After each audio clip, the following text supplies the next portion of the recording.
LDF convener സ്ഥാനം ഒഴിഞ്ഞ ശേഷം പി ജയരാജൻ ആദ്യമായി CPM വേദിയിൽ കണ്ണൂരിൽ സംഘടിപ്പിക്കുന്ന ബഹുജന പ്രതിഷേധ കൂട്ടായ്മയിലാണ് അദ്ദേഹം എത്തിയത്. അദ്ദേഹം സംസാരിക്കാൻ അതിലേക്ക് ഒരു നിയമവും നിർമ്മിച്ചില്ല, ഒരു നിയമനിർമ്മാണവും നടത്തിയില്ല.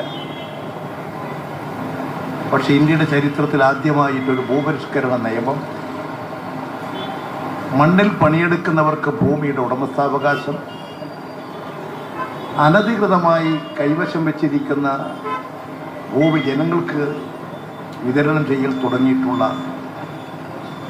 മഹത്തായ കാർഷിക പരിഷ്കരണം, ഭൂപരിഷ്കരണം കേരളത്തിൽ നടപ്പിലാക്കി. 957 ആ ഗവൺമെൻറ് എങ്ങനെയാണ് പോയത്? ഇവിടെ ഭൂപരിഷ്കരണം നടപ്പിലാക്കി.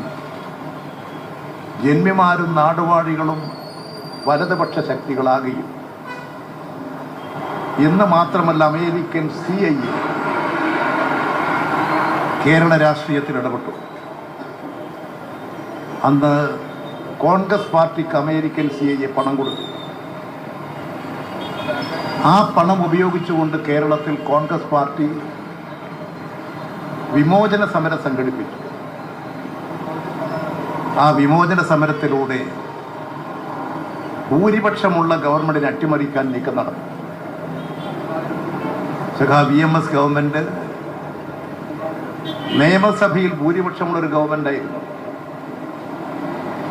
ആ ഭൂരിപക്ഷമുള്ള ഗവൺമെന്റിനെ അക്രമത്തിലൂടെ, വിമോചന സമരത്തിലൂടെ തകർക്കാൻ കഴിയില്ല എന്ന് വന്നപ്പോഴാണ് കോൺഗ്രസ് പാർട്ടി ഇന്ത്യൻ ജനാധിപത്യത്തിൻ്റെ കഴുത്തിന് കോടാലി വെച്ച് നിയമസഭയിൽ ഭൂരിപക്ഷമുള്ള കമ്മ്യൂണിസ്റ്റ് ഗവൺമെന്റിനെ പിരിച്ചുവിട്ടത്. അതാണ് കോൺഗ്രസിൻ്റെ രാഷ്ട്രീയ ചരിത്രം. 959 കമ്മ്യൂണിസ്റ്റ് മന്ത്രിസഭയെ തകർത്തതിന് ശേഷം ആ ഭൂപരിഷ്കരണ നിയമം അട്ടിമറിച്ചു. നീണ്ട 10 വർഷങ്ങൾക്ക് ശേഷം നമുക്കൊപ്പം ഫെലിക്സെ, കൺവീനർ സ്ഥാനം ഒഴിഞ്ഞ ശേഷം അങ്ങനെ അദ്ദേഹം കണ്ടിട്ടില്ല. ഇടയ്ക്ക് ചിലപ്പോഴൊക്കെ മാധ്യമങ്ങൾക്ക് മുന്നിൽ വന്നപ്പോഴും കൂടുതലൊന്നും വിട്ടു പറയാനൊന്നും തയ്യാറായിട്ടില്ല. ഇപ്പോൾ ഒരു പാർട്ടി പരിപാടിയിൽ പാർട്ടി രീതിയിൽ സംസാരം മുന്നോട്ട് പോകുന്നു അല്ലേ?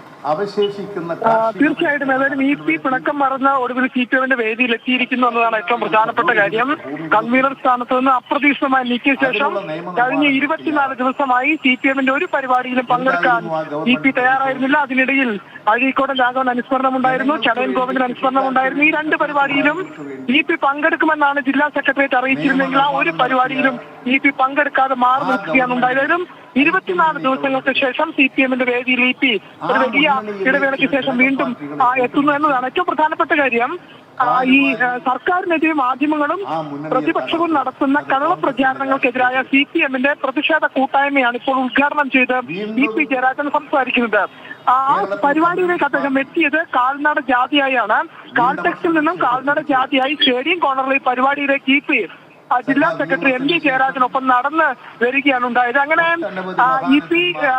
വീണ്ടും ഒരു പരിപാടിയിലേക്ക് എത്തുമ്പോൾ കാൽനട ജാതിയായി നടന്ന് അദ്ദേഹം ഈ പരിപാടിയിലേക്ക് എത്തി അതിന്റെ ഉദ്ഘാടനം അദ്ദേഹം നിർവഹിക്കുകയാണ്. ഏതായാലും ജില്ലാ LDF കൺവീനർ സ്ഥാനത്തും നീക്കിയ ശേഷം വലിയ അതൃപ്തി ഉണ്ടായിരുന്നു. പരസ്പരം പ്രതികരിക്കാൻ തയ്യാറായില്ല. ആത്മകഥയിലൂടെ മാത്രം തനിക്ക് പറയാനുള്ളത് പറയുമെന്നതാണ് ഇപ്പോഴും വ്യക്തമാക്കുന്നത്. അതുകൊണ്ട് കൂടുതൽ പ്രതികരണങ്ങൾക്ക് നൽകും, അല്ലെങ്കിൽ അത്തരം പ്രതികരണങ്ങൾ ഇപ്പോഴുടെ ഭാഗത്തും ഉണ്ടാകും എന്ന് കരുതുന്നില്ല. ഏതായാലും ഈ പ്രതിഷേധ കൂട്ടായ്മയിൽ ഇപ്പോൾ സംസാരിക്കുന്നത് മാധ്യമങ്ങളും പ്രതിപക്ഷവും സർക്കാരിനെതിരെ നടത്തുന്ന കള്ളപ്രചാരണം. വിവരങ്ങൾ നൽകിയത് പി ജയരാജൻ. ഒരു നീണ്ട ഇടവേളയ്ക്ക് ശേഷം CPM പരിപാടിയിൽ പങ്കെടുക്കുന്നു. അതിലേക്കാണ് അതിന്റെ വിവരങ്ങളാണ് ഫെലിക്സ് പങ്കുവച്ചത്.